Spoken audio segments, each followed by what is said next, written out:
When Barron Trump gave up his first-class seat to an elderly veteran, no one expected the stunning family secret that would unfold mid-flight.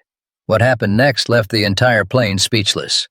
The cabin lights flickered faintly as passengers settled into their seats, the usual mix of pre-flight anticipation and mild chaos filling the air. It was a brisk morning at Ronald Reagan Washington National Airport, and Flight 247 to Newark was fully booked. Among the crowd of travelers was a young man seated in first class, a face that many recognized immediately, though his demeanor suggested he wished they wouldn't. Barron Trump, now a teenager standing over 6 feet tall, sat quietly by the window, thumbing through a hardcover book. Unlike others in his family, he rarely appeared in the public eye, but the name attached to his boarding pass meant attention was unavoidable. Across the aisle, an elderly man in his late 70s shuffled into the economy section. His silver hair was neatly combed, his back slightly hunched, and his gait deliberate as he clutched his boarding pass in an aged leather duffel bag. Passengers exchanged glances as the man passed by. His military jacket, adorned with faded patches and medals, told a story of service and sacrifice. Some whispered to each other, wondering about his past, while others simply admired the quiet dignity in his stride. He took his seat near the rear of the plane, wedged between a chatty businessman and a restless toddler. Meanwhile, the flight attendants moved briskly through the aisles, ensuring everyone was seated for takeoff. Just as the cabin door closed, a ripple of tension coursed through the air. The elderly veteran's seatmate had become visibly upset, insisting he needed a different seat. As the veteran apologized for the inconvenience, the commotion drew Barron's attention. From his comfortable spot in first class, he watched the scene unfold. He leaned slightly into the aisle, his brows furrowing in thought. Then, without a word, he pressed the call button for a flight attendant. "Excuse me," Barron said softly when she arrived. "Can I switch seats with the gentleman in the military jacket?" The flight attendant blinked, momentarily stunned. Passengers in first class glanced up from their newspapers and tablets, their curiosity piqued. The young Trump's offer was unexpected, especially in a world where privilege often went unchallenged. But his expression was earnest, and his tone left no room for negotiation. "Let me check," the attendant replied, her voice carrying a note of surprise as she walked briskly toward the back of the plane. As Barron stood to grab his carry-on bag, the murmurs in first class grew louder. A woman across the aisle leaned toward him. "You don't have to do that, you know. You paid for this seat," she said, her voice tinged with confusion. Barron simply smiled and shrugged. Some people deserve it more. What happened next would change the tone of the entire flight. The flight attendant returned moments later, her expression a mixture of curiosity and admiration. "He said he'd be happy to switch," she informed Barron, her voice carrying a slight tremble. It wasn't every day someone voluntarily gave up a first-class seat, let alone a teenager with a name that turned heads. Barron smiled politely and nodded, grabbing his bag before making his way down the narrow aisle. Passengers whispered as he passed, some nudging each other to confirm what they were witnessing. A few even reached for their phones, subtly snapping photos.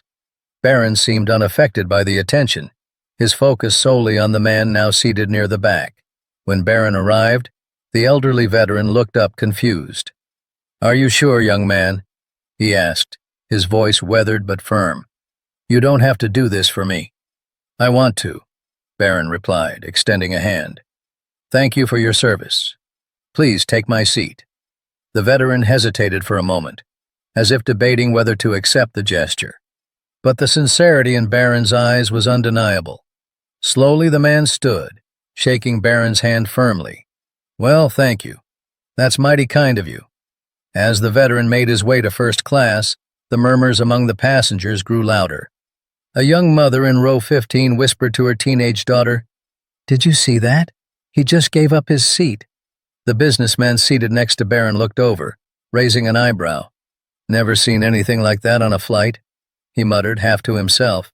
Barron slid into the now vacant economy seat, adjusting his tall frame to fit the tighter space. He seemed completely at ease, ignoring the scattered stares from fellow passengers. A flight attendant passed by and discreetly asked if he needed anything, but Barron simply shook his head and opened his book again. In first class, the veteran settled into the plush seat, visibly overwhelmed by the comfort and unexpected kindness. He adjusted the armrest, his hands trembling slightly. A flight attendant approached him, offering a complimentary drink and a warm blanket. "The young man said you should have this seat," she explained. The veteran smiled faintly. "It's been years since I've been treated like this," he murmured. He glanced back toward the economy section, where Barron sat calmly, now absorbed in his book. The gesture had been small in action, but monumental in its impact. For a moment, the cabin seemed to exhale as the tension of boarding dissipated. The passengers settled in and the plane taxied onto the runway. But as the engines roared to life and the flight lifted into the air, the story was far from over. What seemed like a simple act of kindness was about to take a turn that no one could have predicted. And then the veteran spoke. The flight reached cruising altitude, and the soft hum of the engines filled the cabin. Flight attendants moved through the aisles with drinks and snacks, but the atmosphere was anything but routine. Passengers couldn't stop glancing between Barron Trump in the economy section and the elderly veteran now seated in first class. Whispers of admiration had spread, but the story was only beginning to unfold. The veteran sat quietly at first, sipping his water and staring out of the window. His hands rested on his lap, the faintest tremor visible. Then, as if compelled by the weight of the moment, he turned to the passenger seated next to him, a middle-aged woman with kind eyes. "I have to say something," he began, his voice just loud enough to be heard. The woman looked at him, curious. The veteran adjusted the small pin on his lapel, a purple heart, and sighed deeply. "That young man who gave me this seat, his family saved my life once." The woman blinked, surprised. "What do you mean?"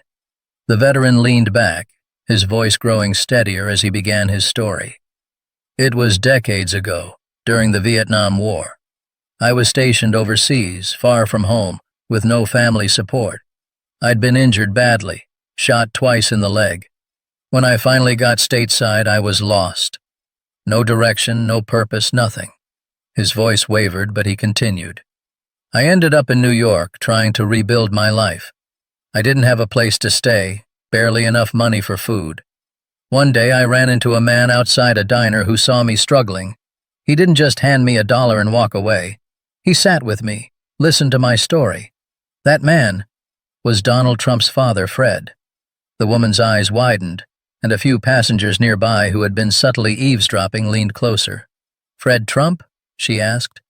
The veteran nodded, his expression growing wistful. "Yes, he didn't owe me a thing, but he made sure I had a roof over my head and a job to get back on my feet. He never asked for anything in return, just told me, 'You serve this country, it's the least we can do.' I'll never forget those words."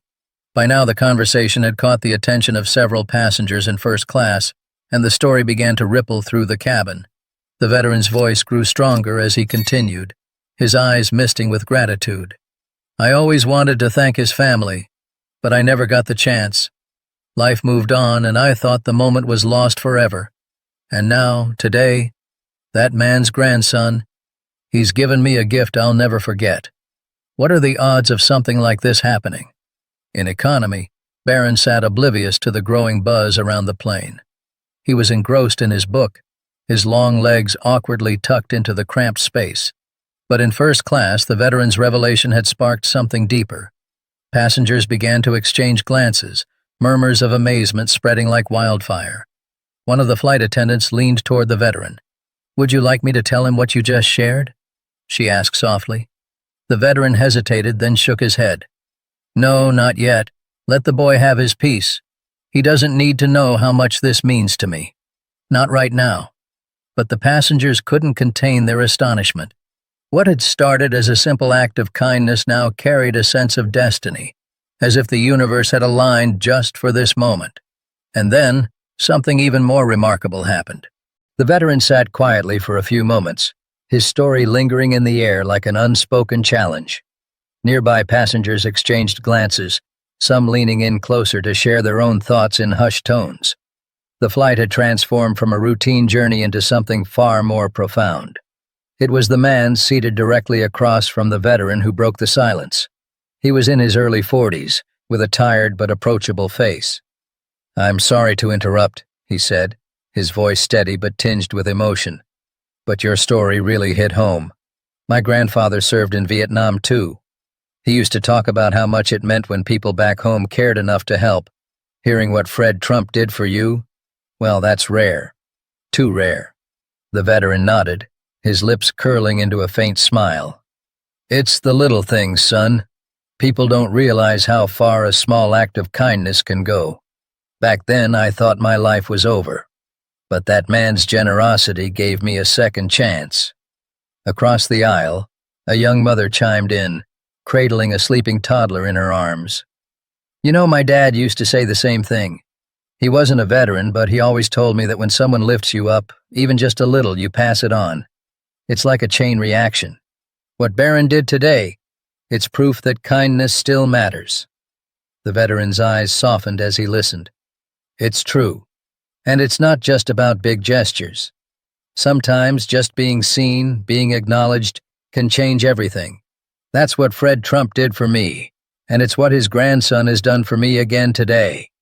The passengers continued to share their stories, each one more heartfelt than the last. A flight attendant, visibly moved, sat on the armrest of an empty seat near the veteran. I wasn't planning to say anything, she admitted, but my brother served in Iraq. He didn't talk much about it, but when he came home, he told me that the people who stopped to thank him or help him out in small ways, those were the moments that stuck with him. Sometimes those moments were the only thing keeping him going. The veteran nodded in understanding, his expression a mix of empathy and quiet pride. Your brother's right. It's the little things that keep you grounded when everything else feels like it's falling apart.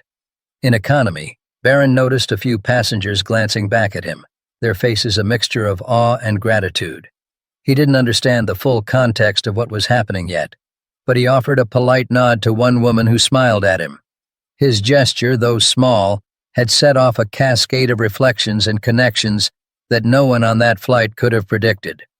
The veteran turned to the flight attendant and said, You know, I've always believed that gratitude doesn't just stop with the person who helps you. It grows. Fred Trump helped me rebuild my life, and I've spent every day since trying to honor that by helping others. Today, Barron reminded me of that mission. It's funny how life works, isn't it? The plane hit a patch of turbulence, jolting everyone slightly, but the mood in the cabin remained steady. The conversations felt like a shared catharsis, as if every person on board was connected by an invisible thread of kindness, gratitude, and human resilience. And just as the plane began its descent, the most unexpected moment of all unfolded. As the plane began its descent into Newark, the conversations in first class quieted. The veteran sat with his hands folded, staring out of the window, deep in thought. Across the cabin, passengers exchanged knowing glances, some still marveling at the unusual turn of events.